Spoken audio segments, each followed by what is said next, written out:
انسان جس شخص کے لیے دل سے مخلص ہو اور اس کو دکھ دیتا ہے، لوگ اچھی سیرت کی بجائے اچھی صورت کو ترجیح دیتے ہیں۔ اللہ جب دینے پر آتا ہے تو لامعلوم سے ایسے سبب پیدا کرتا ہے کہ نہ ہونا بھی ہونا ہو جاتا ہے۔ دو اعمال ایسے ہیں جن کا ثواب کبھی تولا نہیں جا سکتا، معاف کرنا اور انصاف کرنا۔ جس کی شکل انسان والی ہو، اس کی مدد کرتے وقت مذہب نہ پوچھنا، بس مدد کرو اس کی۔ انسان مضبوط اتنا ہے کہ پہاڑوں کا سینہ چیر دے اور کمزور اتنا کہ لفظوں اور لہجوں سے ٹوٹ جاتا ہے۔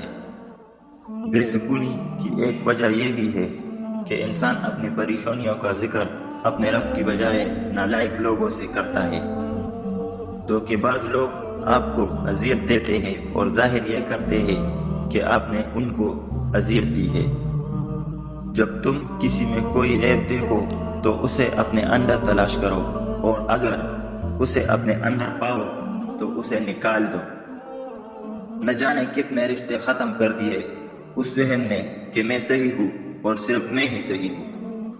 کسی اور کی طرح بننے سے بہتر ہے کہ تم اپنی ایک الگ پہچان بناؤ۔ لوگوں کی باتوں پر دھیان دینا چھوڑ دے، کیونکہ عزت اور رزق اللہ دیتا ہے، لوگ نہیں۔ ماں سے کبھی حساب مت کرنا، ورنہ تم پر رزق کے سارے دروازے بند کر دیے جائیں گے۔